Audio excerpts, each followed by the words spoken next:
I'm super proud of my guys. Like boatloads of frustration in the first half. And these guys just like it's almost like they just want to be frustrated. Like we love it. We just can't get enough of it. And that's a real gift as a team when it doesn't turn you totally sideways. And we were searching for a while, really, the complexity of the game, the vibe of the game was so different. It was like we had just come from two, games where you could just punch the other dude in the mouth and there was going to be no call, to this game where it was just called way different, which is fine. And it just took us a while to adjust to it. But I was really pleased with how the guys shot the ball. I was really pleased with how the guys shared the ball with 28 assists. I was really pleased with all the contributions we got for guys. And I was really pleased with the guys managing frustration and doing this for each other. So a great night for Cougars. Super happy. Great. Let's take some questions from, Hunter Miller and Jeff Call. Coach, 95 points tonight. That's the second highest scoring total of the season behind that Westminster game to start the year. Obviously, you guys were able to hit shots at a higher rate in the second half, but ultimately, what do you think worked on the offensive side of the ball, and what did you like to see from your team on that end of the floor tonight? We felt like we had an advantage, especially when Portland got in foul trouble. Their big hand got in foul trouble early. And so we felt like we really had an advantage inside, which we had mixed results with. We had a couple offensive fouls. But I thought, working inside out was really good for us all night. They're changing defense, going back from zone to man. It's kind of the first time they've really shown that consecutively. It kind of had us on our heels for a minute. We were trying to feel ourselves out. But the guys responded well to that over the course of the game. We finally got to a point where they didn't care, where it didn't matter. And that's where you want to be, is it doesn't slow you down. You don't really pay attention. You don't know, you just go play. And so I thought we had responded to that really well too. So I thought both those things contributed. Coach, Matt had a perfect shooting night tonight, 23 points. What was kind of the key to his success tonight? Well, he was doing a nice job physically engaging in the post. He was really patient in the post. John McBride told me on the way in here that it's the most consecutive field goals made in a game going all the way back to Kresmer Kosic. So anytime you get to put your name in the same sentence with Kresmer, that's pretty cool.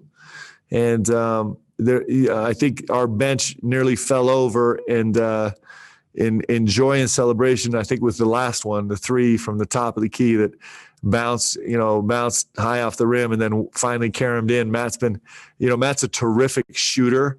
He just hasn't fallen for him for a little while. So it was really great to see that one go in, and it was a terrific performance by him. He was really good protecting the rim.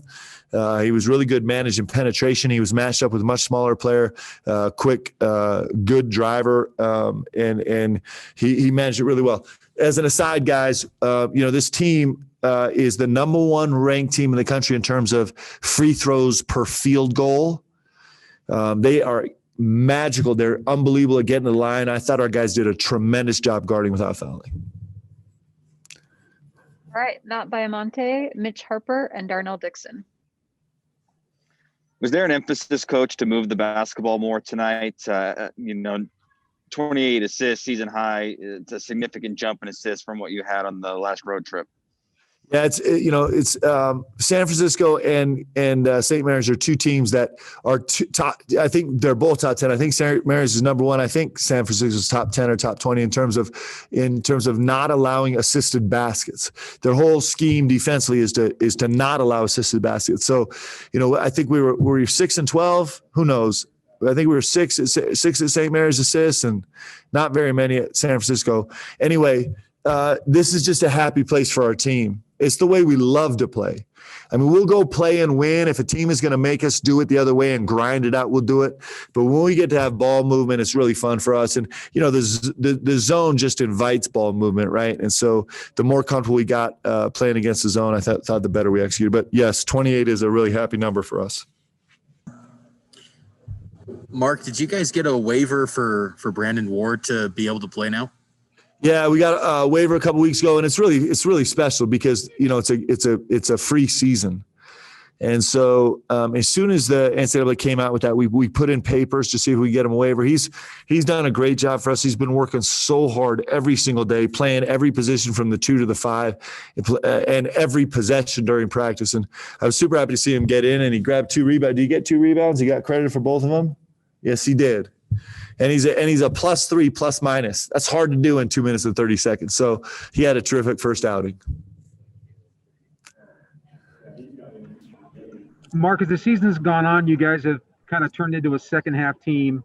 What does that tell you about what's happening with these guys and how they're taking the game plan and implementing it in the second half? Well, I think that's a little bit of a product of us. One of the strengths we have is we have a lot of pieces, right? And so during the course of a game, you kind of get to feel out the pieces. And I think our guys have done a nice job responding in terms of where we have a lot of pieces to play with, and you kind of finally find the right packages, and we're better, right? And so, I've been proud of that. I think also our energy-wise, our guys are on the floor fresh really the whole game, right? With very few exceptions, we can keep fresh bodies in there, and I think that just wears on teams also. And so I think it's a combination of both those things. We're not a young team. But it has taken us a minute, at least recently, to kind of get a feel and a flow for a game. And it actually hasn't been the first couple of minutes, right?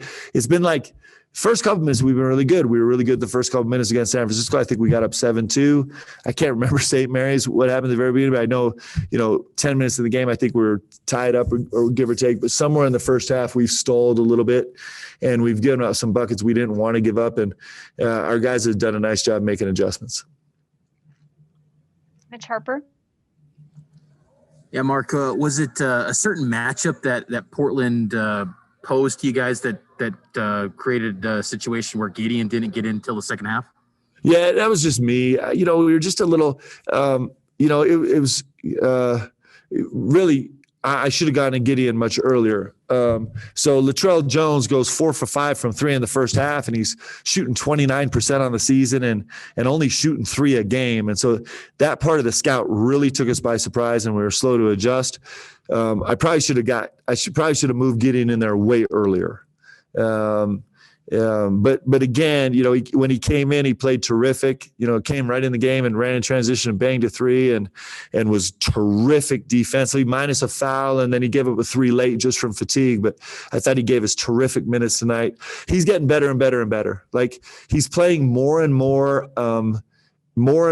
minutes with no glaring errors schematically. And it's pretty exciting. And so, we'll keep revving up his minutes. Jeff Call.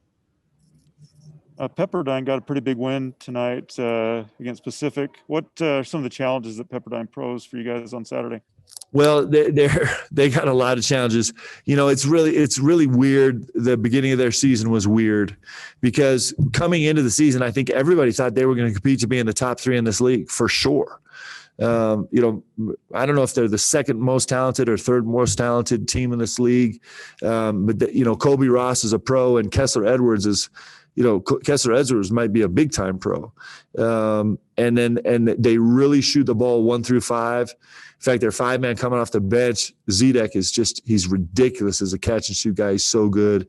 Chuck Wuku, I'm saying his name wrong, but they're starting 4, transfer from Pitt. And I think he was somewhere between Pitt and here maybe, is really shot the ball well at the 4 and the 5. And then Kessler Edwards playing the 3 and the 4, shoots the ball so well. They're a problem. Defensively, they're really talented on the wings. They can really guard you. They'll keep you on one side and they can be really aggressive and have some great length. They're a big-time team. I don't know where they are in the net. I think they're like 200. That's crazy. They're a top 100 team, no doubt about it. And I think they'll exert themselves as they go through the season like they did tonight. We expect, we have every expectation that they'll be somewhere near the top of this league.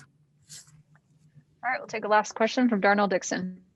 Yeah, just quickly, Mark, do you just go back and forth with your assistant coaches to take the scout, or do you try to match up with what you think their strengths might be in terms of the next team coming? Yeah. So my assistants work to scout. We actually designate all the scouts before the season. So each of my assistants, we kind of roll them through teams, and then they're matched up with a GA. And so those two guys do all the early legwork along with Keegan Brown, who's in on every scout. Those three guys combine to do the legwork on the scout until we jump on it as a team. Now we've already gone through a full implementation of a scout with Pepperdine because we were actually on the plane to go play them. They've changed though, because Obiaha, I can't say his name, the starting five, he was not playing, and they were playing Kessler at the 4 a lot more, but now they've gone to a bigger lineup. I haven't seen the game tonight, but recently they've gone back to a big lineup. So we'll have to make some adjustments to scout, but that's kind of how it works. And then tonight, as soon as we're done with media, we'll all go jump up in the office and we'll hit it hard with those guys disseminating and start making decisions on game plan and all the things that we need to figure out.